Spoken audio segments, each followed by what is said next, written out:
Fala pessoal, é muito bom estar aqui para mais uma das nossas análises. Hoje a gente vai embarcar numa jornada histórica simplesmente fascinante. Sabe a filosofia grega antiga? Aquela que é basicamente a pedra angular do nosso pensamento moderno? Então, ela não sobreviveu até os dias de hoje só por sorte, não. Ela foi ativamente resgatada, refinada e entregue de bandeja para os europeus por estudiosos árabes medievais e incrivelmente dedicados. É uma verdadeira epopeia cheia de traduções, tolerância e, claro, muito debate filosófico pesado. Bom, vamos direto ao ponto. Tem uma citação bem provocativa que diz o seguinte: se não fosse o mundo árabe, talvez nunca tivéssemos ouvido falar de Aristóteles. Claro, a gente não precisa levar isso totalmente ao pé da letra. Mas olha, essa frase estabelece perfeitamente o tom e o tamanho do risco da nossa história de hoje. Pensa bem. Depois que o Império Romano do Ocidente caiu, o pensamento fundamental europeu ficou por um fio. Grande parte da obra de Aristóteles simplesmente sumiu da Europa, sobrando só uns fragmentos perdidos. As apostas eram altíssimas. O Ocidente quase, mas quase mesmo, perdeu a sua principal base racional e científica. E a urgência de tudo isso fica bem clara quando a gente analisa os séculos seguintes. Lá no ano de 529 d.C., o imperador Justiniano simplesmente mandou fechar as escolas filosóficas em Atenas. Parecia que o helenismo ia ser esquecido para sempre. Mas aí, a grande virada acontece entre os séculos 8 e 12. O mundo oriental, principalmente ali sobre o califado abássida em Bagdá, abraçou esse conhecimento com força. Tradutores sírios foram o primeiro e mais crucial elo dessa corrente, passando os textos do grego para o siríaco e só depois para o árabe. Se não fosse por essa etapa vital, o último passo, lá no século XII, de traduzir tudo isso para o latim em lugares como Toledo e Córdoba, simplesmente nunca teria acontecido. E bem no centro de todo esse esforço monumental de resgate, a gente tem a figura inquestionável dele, Aristóteles. É muito louco pensar que no mundo árabe daquela época, ele foi tão, mas tão estudado que o nome dele virou sinônimo de sabedoria. Sério, eles chamavam ele de Al-Hakim, que significa o sábio. A autoridade dele era invocada o tempo todo, e a lógica que ele criou formou a base para aprimorar basicamente todos os saberes e artes humanas que se conhecia no mundo medieval oriental. Ele literalmente moldou a filosofia daquela era. Parte 1. O crisol de Al-Andalus, um polo único de tolerância. Saindo de Bagdá e indo direto para a Península Ibérica, a gente chega num dos incubadores históricos mais excepcionais que o mundo já viu. No século XII, essa região de Al-Andalus, sob domínio árabe, era um verdadeiro oásis. A energia de cidades como Córdoba, que era o centro administrativo e intelectual, e Toledo provavam isso perfeitamente. O mais incrível é que, apesar das guerras territoriais constantes rolando por ali, internamente essas cidades conseguiram facilitar um encontro de culturas que desafiava qualquer lógica militar. Elas promoveram uma miscigenação cultural e intelectual sem precedentes. E o grande segredo desse polo, o verdadeiro pulo do gato, foi a colaboração. Imagina só, judeus, cristãos e muçulmanos vivendo juntos numa convivência pacífica e intelectualmente riquíssima. Esses grupos arregaçaram as mangas e lideraram esforços gigantescos de tradução, resgatando a sabedoria clássica dos antigos. E isso não serviu só para salvar livros da poeira, viu? Isso estimulou um sincretismo filosófico muito profundo. Foi exatamente esse ambiente vibrante que pavimentou o caminho e deu suporte para que gigantes intelectuais como o pensador árabe Averroes e o judeu Maimônides pudessem surgir. Parte 2. A batalha filosófica e a definição dos métodos da verdade. Mas olha, não pensem que esse resgate todo foi só paz, harmonia e zero dor de cabeça. Para entender essa fase com os olhos de um historiador, a gente precisa olhar para a trajetória do nosso protagonista, o Averroes. Ele não estava só lendo textos antigos, ele travou uma batalha intelectual pesadíssima para definir o que era a verdadeira sabedoria na época dele. De um lado, você tinha o grande filósofo Avicena, lendo Aristóteles com uma lente super neoplatônica, misturando teologia com misticismo. Do outro lado, o Averroes, mergulhando nas raízes daquelas traduções para fazer uma defesa estritamente racional e lógica de um aristotelismo puro, raiz mesmo. Na visão dele, os domínios da teologia e das ciências naturais tinham métodos totalmente diferentes e precisavam ser rigorosamente separados. Só assim o pensamento racional conseguiria florescer e superar aquela tradição forte do neoplatonismo religioso.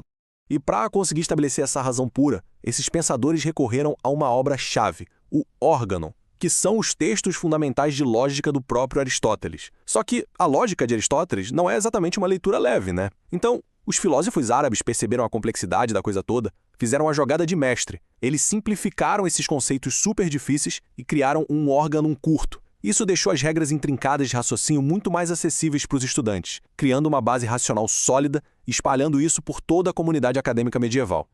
Parte 3. Fé e razão, e a solução elegante de Averroes. Bom, com a lógica dominada, ainda tinha um desafio gigante pela frente. O enorme conflito entre o rigor dogmático da religião e esse racionalismo científico que estava nascendo. E o Averroes resolveu isso com uma analogia simples, mas genial. Ele comparou o legislador, que representava a fé e a lei divina, com o médico, que representava a ciência e a razão. Olha que sacada! Assim como o médico trabalha para curar e manter a saúde do corpo físico, o legislador atua pela saúde da alma. Eles atuam em esferas diferentes, sim, mas o objetivo final é exatamente o mesmo, que é a virtude e o bem-estar humano. Ou seja, eles não se anulam, eles se completam. E essa ideia traduz perfeitamente o argumento central dele. O Averroes combatia o obscurantismo religioso lembrando o seguinte: se a razão é uma dádiva que Deus deu para a humanidade, então usar essa razão para investigar a natureza, logicamente não pode ser uma heresia. Jamais. A filosofia e o raciocínio servem para iluminar a fé. Ele acreditava com todas as forças que a verdade racional não pode de forma alguma contradizer a verdade revelada. Pensa no peso disso. É um pensamento absolutamente libertador para aquela época. E foi um empurrão necessário para o surgimento do pensamento científico racional. Parte 4. O impacto nas universidades e como isso acendeu o renascimento europeu. E aí a coisa escala de vez. Partindo lá da Península Ibérica, essa poderosa fusão lógica simplesmente transbordou e voltou com tudo para a Europa cristã, de onde tinha desaparecido há séculos. O impacto prático dessas traduções e comentários árabes foi monumental. O averroísmo chegou varrendo as mais importantes e recém-criadas universidades europeias, como Paris, Oxford e Bolonha.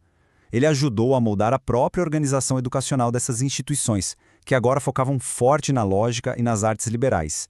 Esse pensamento influenciou pesadamente mestres cristãos gigantes, tipo Tomás de Aquino, que se apoiou muito nas traduções árabes para suas sínteses teológicas. E lá em Oxford, o foco nos escritos empíricos de Aristóteles fomentou os primeiros passos do que mais tarde seria o famoso método científico inglês. Mas calma lá, não foi um mar de rosas. Por muito tempo, as ideias puramente racionais trazidas pelos comentaristas árabes causaram um pânico absoluto na Igreja Católica. O resultado? Uma série de proibições e expurgos bem severos das obras de Aristóteles nos anos de 1210, 1215, 1231 e 1267. Por décadas, estudar o filósofo greco e seus comentadores árabes era visto como algo totalmente subversivo. Só que aí chegamos a um ponto de virada crucial, o ano de 1336. Apesar de todas as censuras, a utilidade intelectual e a força lógica que a filosofia árabe trazia eram simplesmente inescapáveis. O valor do que tinha sido preservado era tão absurdo que, a partir de 1336, não só as proibições caíram, como a leitura desses textos exatos de Aristóteles passou a ser obrigatória para qualquer um que quisesse se formar na Faculdade de Artes de Paris. A razão finalmente tinha vencido a desconfiança. Parte 5. Um legado universal e a fundação da ciência moderna. Porque, no fim das contas, o esforço brutal desses pensadores árabes não foi só atuar como um repasse de livros. A ascensão desse neo-aristotelismo, através de figuras como o Averroes, conseguiu vencer o misticismo extremo e criou uma verdadeira plataforma analítica. Com isso, o rigor da lógica de Aristóteles serviu de alicerce para um avanço colossal das ciências naturais árabes. E foi exatamente essa estrutura racional que acabou sendo entregue à Europa medieval, servindo de trampolim. Sem ela, o método científico e a modernidade secular simplesmente não teriam decolado. É um legado puramente universal, construído e compartilhado de forma harmoniosa pelas mentes brilhantes de 3 grandes religiões daquele período. Então, a gente encerra a nossa explicação de hoje com essa reflexão final. Sem Bagdá, sem a tolerância de Al-Ândalus e sem os tradutores judeus, cristãos e muçulmanos trabalhando lado a lado, boa parte do pensamento lógico antigo teria simplesmente virado pó. Como será que seria o nosso mundo científico moderno hoje, sem esse resgate monumental? Fica aí o convite para a gente imaginar o peso de tudo isso. Valeu demais por acompanharem mais essa análise com a gente. Continuem questionando, buscando a lógica e até a próxima. Fala, pessoal!